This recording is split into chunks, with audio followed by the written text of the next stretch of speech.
Ito na talaga yung inaabang. Lagi nga sinasabi ni Kaya, last but not the least, Yung mga titigan pa lang nila, pag talagang nakita mo sila nagtititigan, para nagtutunawa, para makanila. ay, kaya ipandikit ng simento. Tawagin na natin ang Maklis!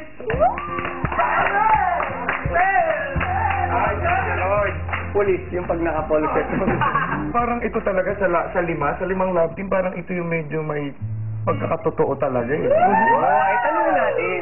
Oo, ito na siguro yung time talaga para malaman ng lahat. Ano ba talagang namumuo? Ayun na, yun. Yun na yun eh. Oo. Parang hindi na tinatanong yun. Given na yun. Anong pinakagusto mo kay Makoy? As a love team? Siguro yung kung ano lang siya, yun din yung pinapakita niya sa lahat.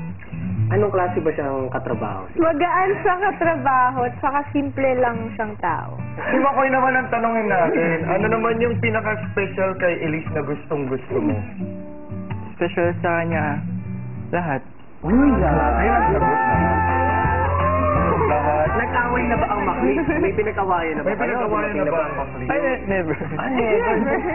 Si Nico, sinubukang hulihin si McCoy. So wala pa bang mansari hanggang ngayon? Ang Maklis wala pa? Meron bang tayo nilulook forward na date every month na gustong-gusto natin? Para mapaholiday natin sa Malacanang. Ito na lang ang tanong, anong favorite number ni Makoy at ni Elise? That's sabay sasagot. Sabay sasagot dapat. Oo. Bibilang kami ng 3, sabay niyo sasabihin. Sabay niyo sasabihin na isang number lang ang 1 to pipiliin. 31 lang. 1, 2, 3. Ay, At least, mahina naman yun. wala na po tayong follow-up question. Yun po yung favorite number ko po talaga. Kasi yun po yung birthday ko po. Pero bakit may paborito ito pareho? Hindi ko po alam kay McCoy, kuya. Oh, ay, nakakalo. Never nga silang nag-away. Favorite number ko, 16. Naisisip ko kasi birthday niya, 6.